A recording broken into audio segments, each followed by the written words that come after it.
I'm broadcasting to you from the city of Detroit, and our topic this evening is one that has gained a lot of national as well as international attention, and that is, of course, the so-called Ebola virus disease crisis, which over the last several months has garnered a lot of international attention here in the United States as well as internationally.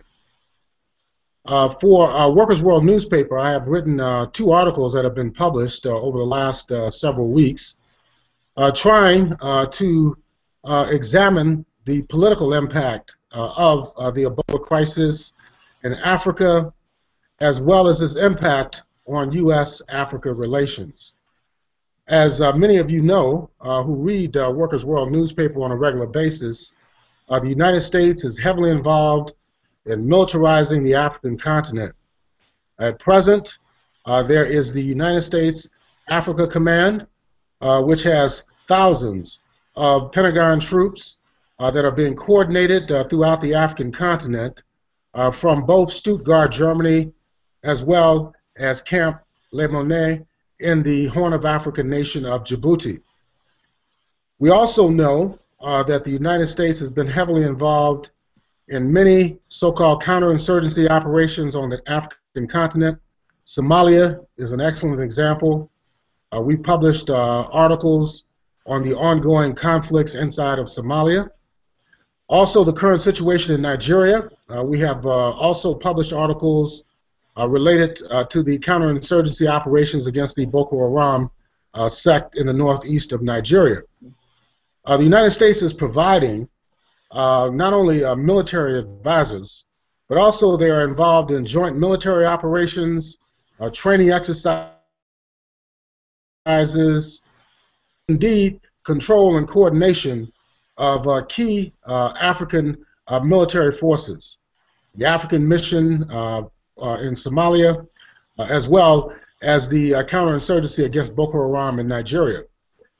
Therefore, we have to examine the deployment of, or the announced deployment of some 3,000 United States Pentagon troops to several West African states that have been the ones that have been hit by the Ebola virus disease. This disease has been recorded since 1976. It was largely confined in previous years and decades to Central Africa, mainly in the Democratic Republic of Congo as well as Uganda. This is the first major outbreak, although it's the largest outbreak, but it's the first major outbreak in West Africa. And it has impacted primarily 3 countries, Guinea, Sierra Leone, and Liberia. All of these states we would describe as neo-colonial states. Liberia, of course, has its origins actually through the Atlantic slave trade, chattel slavery in the United States, where many former slaves migrated back to Africa, to Liberia, beginning as early as the 1820s.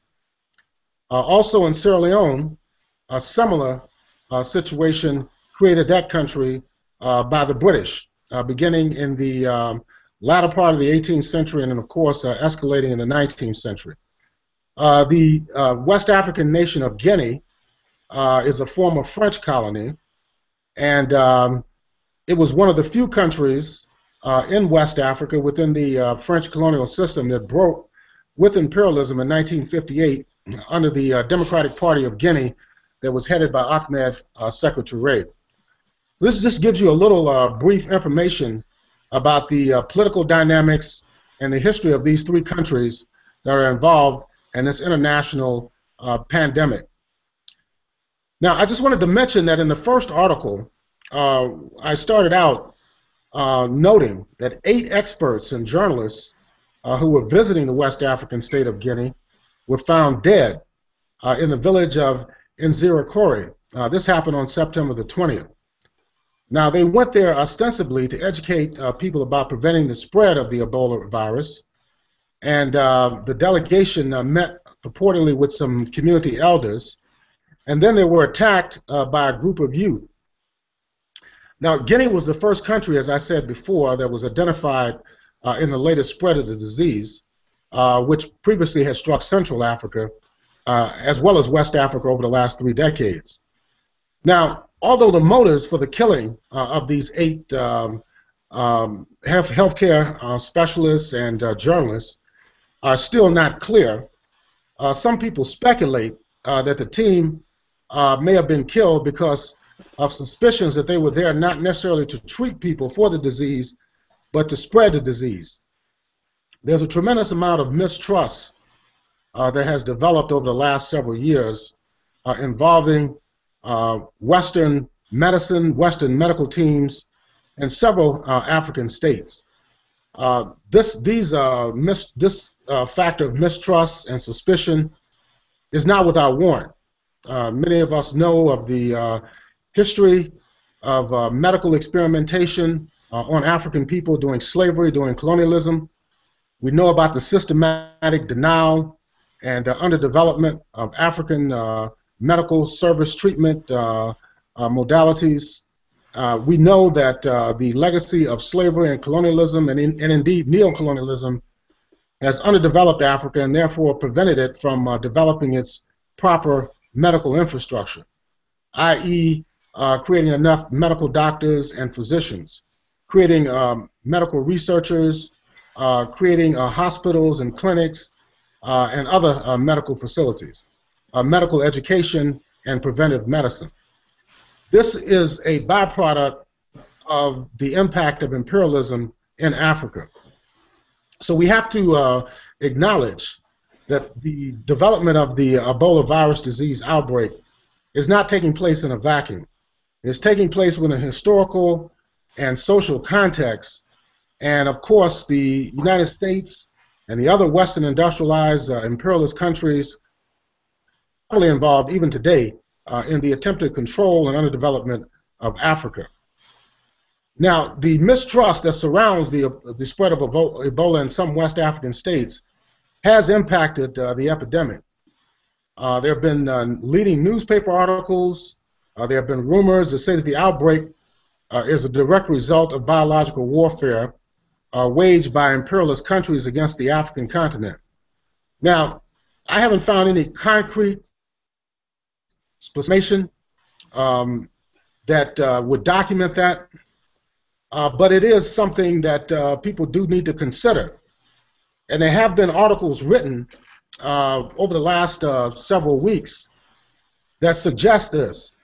I want to point out, as I did in the first article, the Liberian Daily Observer. It's the largest, most widely circulated newspaper in Liberia.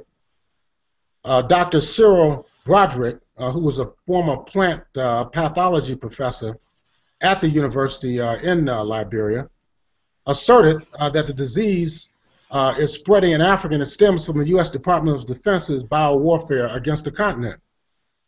Now, Broderick's article stated that, quote, Africa must not regulate the continent to become the locality for disposal of hazardous chemicals, dangerous drugs, and biological agents of emerging diseases. He went on to say that there is urgent need for affirmative action in protecting the less affluent of the poor countries, especially African citizens, whose countries are not as scientifically and industrially endowed as the United States and most Western countries. Sources of most viral and bacterial genetically modified organisms that are strategically designed as biological weapons. It is most disturbing that the United States government has been operating a viral hemorrhagic fever bioterrorism research laboratory in Sierra Leone, unquote. Now, this is a very serious allegation that's being made by this professor of biological science. He also says, quote, it is time to terminate them. If any other sites exist, it is advisable to follow the delayed but essential step. Sierra Leone closed the U.S. bioweapons lab and stopped Tulane University from further testing, unquote. Now, Broderick also criticized, he was criticized heavily by the Western pharmaceutical industry and the media that supports them, which say that, quote, that such an inflammatory piece of writing is irresponsible since so many Africans, quote, already distrust Western medicine. Quote, they see Western medicine as the answer to Africa's deadly disease such as Ebola, while Dr. Broderick sees it as the cause. He states, quote, African people are not ignorant and gullible as is being implicated, unquote. So there's some controversy around this. And as I said, with the phase of this disease being noticed, the latest massive outbreak in March, so we're talking about over the last 7 months that this outbreak has been spreading. And apparently the international community, including the African Union and the Economic Community of West African States, have by no means moved rapidly enough in response to this outbreak. Now, as we mentioned before, the United States Africa Command is intensifying its presence on the continent. President Barack Obama on September the 16th announced that the United States would deploy 3,000 troops to the affected West African states to combat the disease. He said that, quote, the United States will leverage the unique capabilities of the U.S. military and broader uninformed services to help bring the epidemic under control. These efforts will entail command and control logistics, expertise, training, and engineering support, unquote. And this is according to a White House press statement. Now, we know that what is needed by all of these countries right now is trained physicians, nurses, other healthcare workers, medical researchers, the construction of field hospitals, the deployment of medications, protective gear. This needs to be shipped in to the tune of hundreds of thousands. And yet, even according to the corporate media, the response on the part of the United States, the Western imperialist countries, the pharmaceutical and healthcare industries has been extremely slow, if not stagnant. Now, in contrasting the response of the United States and the Western imperialist states to this crisis, we have to look at the role of revolutionary Cuba, which has a long history of solidarity with the African continent, not just from a political or military standpoint, but also from a medical standpoint. As we know, Cuba, through the Latin American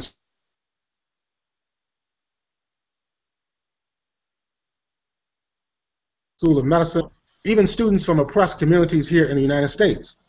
In fact, here in Detroit, we have several students who are studying medicine at the Latin American School of Medicine. There's an organization here, a coalition called Doctors for Detroit, where we actively recruit young people from the city of Detroit so they can obtain scholarships to study in Cuba.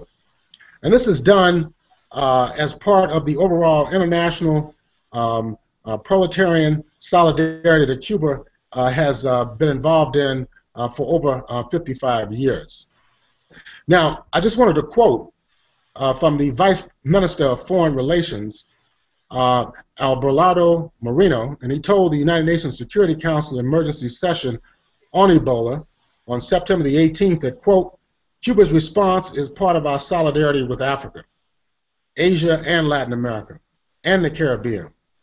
Over the last 55 years, he says, we have collaborated in more than 158 countries with 325,710 healthcare workers. Some 76,744 collaborators have worked in 39 African countries. Today in this sector, 4,048 Cubans are serving in 32 African nations, 2,269 of whom are doctors, unquote. And that's taken from Grandma International on September the 19th. So this is a profound statement of solidarity from the Republic of Cuba. And instead of empowering Cuba even more, or following the pattern that has been set by Cuba over the decades, this is not being replicated by the United States or by the Western imperialist countries.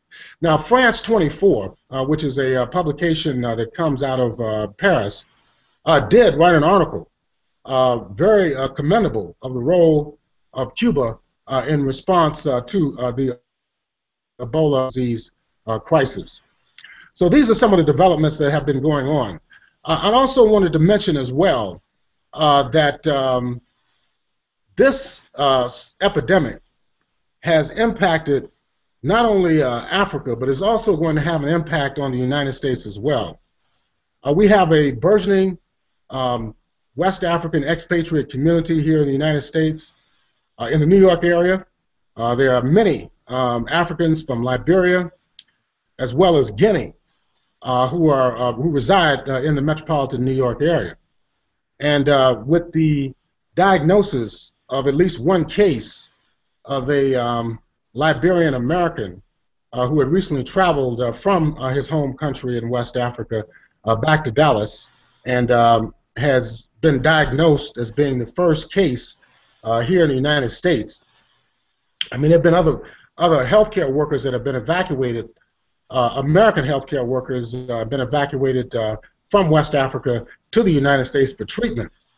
But this is the first one of a resident or a citizen of the United States who came down with the disease here on U.S. soil. And what is going to be the response of the state, of the private sector in regard to this phenomenon? As reported earlier on October the 2nd, that some 80 people were being observed in the Dallas area who purportedly had contact with this young man who is diagnosed as having Ebola. Also, there was an article that was just published in CNN also on October the 2nd, which indicates that the apartment in which he was living, his name is Thomas Eric Duncan, it's saying on CNN that the quarantined partner of Ebola patient Thomas Eric Duncan should be moved with her family out of the Texas apartment where Duncan became sick with the virus and where his sweat-stained sheets were still on the bed, the Dallas County Director of Homeland Security said. Well, you can see where the direction of this article is going. Now, we have to think about, for example, some 3 decades ago, when the HIV/AIDS pandemic first became a major news story after 1983. And there was a lot of misinformation about the disease, about how the disease was transmitted. And I'm sure we're going to see similar scenarios today. There were right-wing organizations back during the 1980s that were advocating a total quarantine or isolation of people who were HIV positive or who had acquired immune deficiency syndrome. We may, hopefully we won't, see similar calls here in the United States. We know that in Sierra Leone, the government had placed at least 1 million people on lockdown 2 weeks ago. And there are people who are saying that this is not the best method to approach the treatment of this disease. Now, I just wanted to, in closing, wanted to mention that at present, there are over 3,100 people who have been reportedly have reportedly died as a result of the Ebola virus disease, and more than twice that many, approaching 7,000 from the latest figures I've seen from the World Health Organization and the Center for Disease Control, who have contracted the disease. Now, whether these are documented cases or whether they are cases that are based upon statistical analysis, it still illustrates that the disease is spreading rather rapidly. There have been 2 other countries outside of Sierra Leone, Guinea, and Liberia that have reported cases. Senegal, which is also in West Africa, had 1 reported case, and they say that the person had recovered.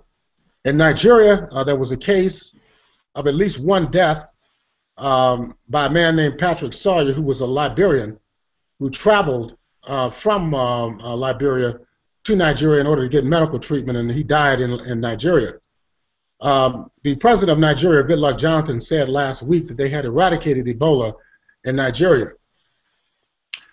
So these developments are also relevant to what's going on in the other 3 states. Also, there were cases reported in the Northern Democratic Republic of Congo, which they're claiming are the strain of the Ebola virus is different than the one that has hit people in West Africa. Although some writers, at least one writer, claim that it is similar to a strain that had been seen earlier in the Democratic Republic of Congo, which raises questions about how the disease broke out in these regions, and also why it spread so rapidly over these 3 different countries across their territories. Now, the U.S.-based Centers for Disease Control and Prevention, they sounded the alarm last week, saying that if the outbreak was not seriously addressed, there could be up to 1.4 million cases by early 2015.